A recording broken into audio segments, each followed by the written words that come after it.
The 15th of March, 1939.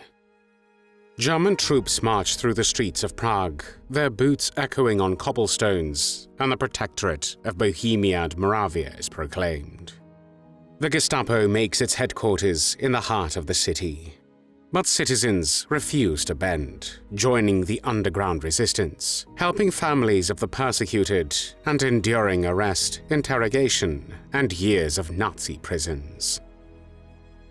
They survived the war, liberated by the Allies in 1945, worn down by suffering but unbroken in spirit. The end of the Second World War brings the hope of rebuilding democracy, and one such figure takes a place in Parliament as a respected voice for social justice and women's rights. Yet a new shadow falls across Prague. The Communist Party, backed by Moscow, seizes power in 1948, crushing the limited democracy that had briefly returned. This voice of defiance, which once stood against Hitler, now warns that freedom is again being strangled. For speaking out, she is watched, arrested, and condemned in a show trial scripted by Stalinist advisors. Her name is Milada Hora kova.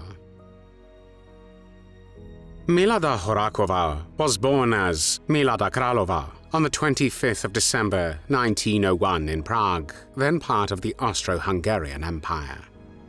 Her father, Čenek Král, was a civil servant who valued education, discipline, and public duty. Her mother, Anna, cared for the household and raised Milada and her 3 siblings, 2 of whom died at an early age. From an early age, Milada showed independence of thought. To this day, there is a widespread legend that Milada Horáková, at the age of 17 while still in school, joined a demonstration against the First World War, which had started in the summer of 1914. According to this story, Milada was arrested and briefly expelled from the school. Although recent research has cast doubt on this story, its existence shows the era in which Milada Horáková grew up, and there is no doubt that she had a long-standing interest in public affairs. The establishment of Czechoslovakia in October 1918 was a formative moment for her generation. The country was built on ideals of democracy and self-determination, and young people like Milada felt a sense of mission. She studied law at Charles University in Prague, one of the oldest universities in Europe. As a student, she became active in the women's movement, working with figures such as Františka Plamenková, a senator and advocate for female equality. Horáková was especially concerned with the position of women in society and campaigned for their right to education and professional advancement of women. In 1926, she graduated, and that same year she married Bohuslav Horák, a man who shared her democratic convictions and whom she had met during her university studies. They lived in Prague, and in 1933 their daughter Jana was born. Both Milada and Bohuslav pursued their careers, Bohuslav as a journalist and Milada as a politician. She became involved with the Czechoslovak National Socialist Party, not related to the German Nazi movement of the same name, but a liberal, democratic party that supported parliamentary democracy, social reform, and national independence. She was respected for her intelligence, her clear manner of speech, and her personal integrity. Her early career was marked by a combination of legal practice, social work, and public engagement. She worked with organizations focused on the welfare of women and children, believing that democracy had to be lived in daily life, not just defended in parliament or during elections. The rise of Nazi Germany in the 1930s brought fear to Czechoslovakia. Adolf Hitler's demands on the Sudetenland, the Munich Agreement of September 1938, and the eventual occupation of the Czech lands on the 15th of March 1939, destroyed the state she had believed in. German troops marched into Prague, swastikas flying over the historic Prague castle, and the Gestapo, the German secret state police, established its offices in the very heart of the capital. Many Czechoslovak politicians went into exile. but Milada and her husband stayed. They joined the underground resistance in the Nazi-established Protectorate of Bohemia and Moravia. Their activities were varied. They helped organize networks inside the Protectorate, arranged assistance for the families of arrested resistance workers, obtained secret information, and arranged for safe houses. The couple lived with constant danger. But the inevitable came, and on the 2nd of September 1940, the Gestapo arrested both Milada and Bohuslav. She was imprisoned in Prague's Pankrác prison, where many Czechoslovaks passed through cells on their way to execution. Later, she was transferred to the small fortress at Terezín, a Gestapo prison near Prague, and later to the city of Dresden in Nazi Germany. Horáková's trial took place there in October 1944, where she defended herself in German. The prosecutor proposed the death penalty, which the court ultimately changed to 8 years in prison. She served her sentence until April 1945 in a woman's prison in the town of Aichach, near Munich, where she was liberated by the US Army. She endured harsh interrogations and years of imprisonment, separated from her family.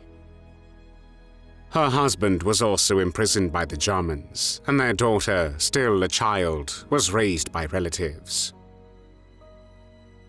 When the Second World War ended, Milada returned to Prague exhausted but unbroken. The liberation of Czechoslovakia brought hope, and for a time it seemed possible to rebuild democracy. In the elections of 1946, Milada Horáková was elected to the National Assembly, to the Czechoslovak Parliament as a representative of the Czechoslovak National Socialist Party. She threw herself into the work of reconstruction, focusing on social policy, education, and women's issues. She was a respected member of Parliament and continued her involvement in civic organizations, including the Council of Czechoslovak Women. But the balance of power was shifting rapidly. The Soviet Union dominated Eastern Europe, and within Czechoslovakia, the Communist Party gained increasing control. Horáková soon recognized the servile obedience of the Czechoslovak communists to Moscow and spoke loudly about it. Because of this, she was monitored by the STB, the State Security Service, which had been controlled by the communists since the end of the war. Horáková remained a vocal defender of democracy and opposed efforts to restrict political freedom and spoke for the independence of civic associations. Her speeches were clear and uncompromising. In February 1948, the crisis came when non-communist ministers resigned in protest against communist politics. However, communist-backed militias filled the streets of Prague and other cities, and President Edvard Beneš was forced to accept, under immense pressure, a new government dominated by communists and their collaborators. The coup destroyed the remnants of the democratic system in Czechoslovakia. Many politicians fled abroad again, but Milada chose to remain.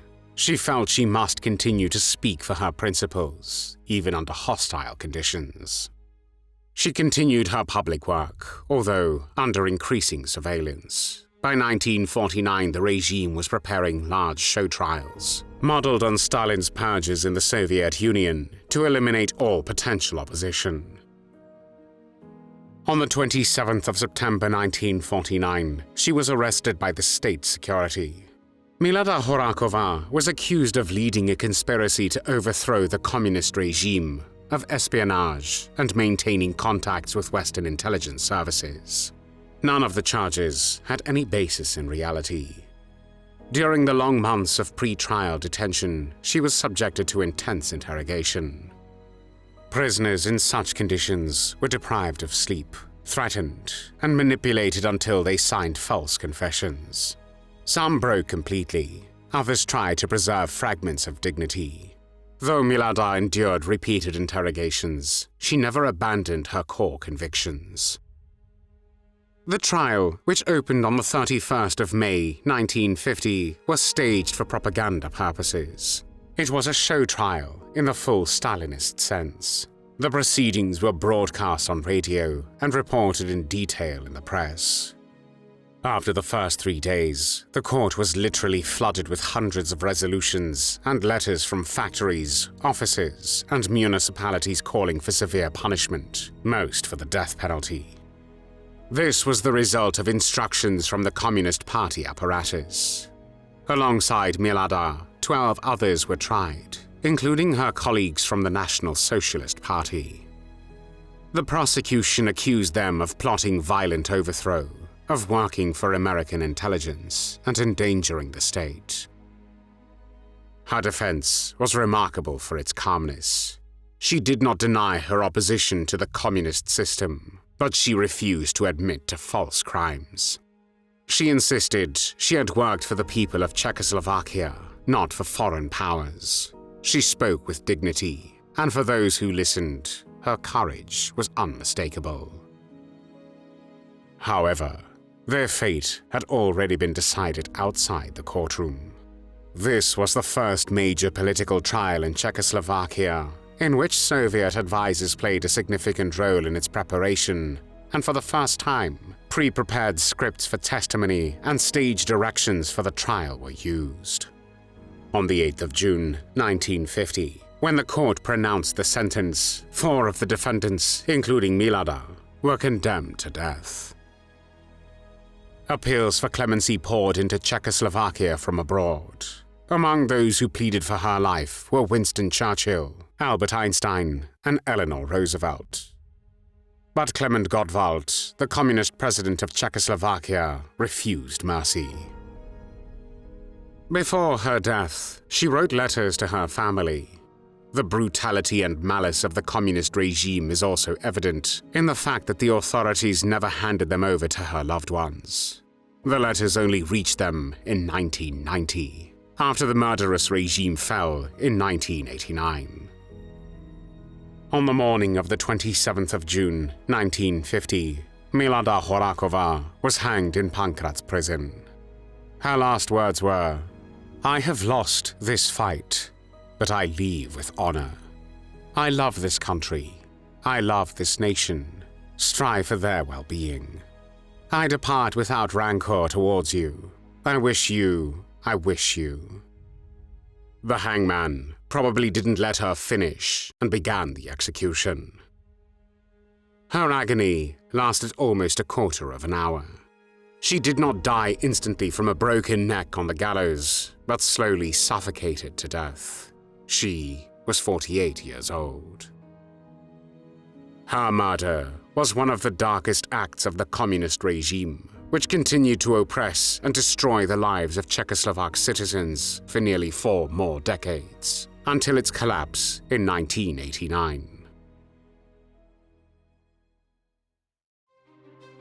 Before we end today's story, take a look at worldhistory.tv, your special destination for true history lovers. Discover exclusive documentaries and incredible stories you won't find anywhere else. Thank you for watching, and don't forget to subscribe for more.